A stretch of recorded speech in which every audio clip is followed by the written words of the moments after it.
सातबाऱ्यावरनं रणकंदन या विषयाला घेऊन आपण चर्चा करतोय ना। अर्थात त्याला महाराष्ट्रातील मुंबईतल्या कांजूरमार्गची जी जमीन आहे ती जमीन मेट्रो करता म्हणून देण्याबद्दलची घोषणा, मेट्रोच्या कारशेडसाठी देण्याबद्दलची घोषणा मुख्यमंत्र्यांनी केली आणि आता केंद्राने त्याबद्दलचं एक पत्र पाठवलंय।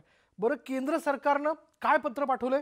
केंद्र सरकारनं राज्याचे मुख्य सचिव संजय कुमार हे पत्र पाठवत असताना, त्यांना हे पत्र पाठवत असताना त्यात काय म्हटलंय हे ब्रेक नंतर आता आपण जाणून घेऊयात। त्यांनी असं म्हटलंय की कांजूरमार्गची जागा मिठागराची असून त्यावरील हक्क आम्ही सोडलेला नाही।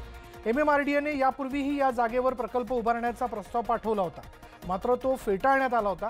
आता या जागेवर परस्पर कारशेड उभारलं जात असून ते चुकीचं आहे, त्यामुळे केंद्र सरकारचं मोठं नुकसान होणार आहे। याबाबत तातडीने हस्तक्षेप करत MMRDAने सुरू केलेलं कारशेड उभारणीचं काम थांबवावं, ही जागा MMRDAला हस्तांतरित करण्याचा आदेश रद्द करण्यास जिल्हाधिकाऱ्यांना सांगावे, असं पत्र जे आहे ते राज्याचे मुख्य सचिव संजय कुमार यांना पाठवण्यात आले।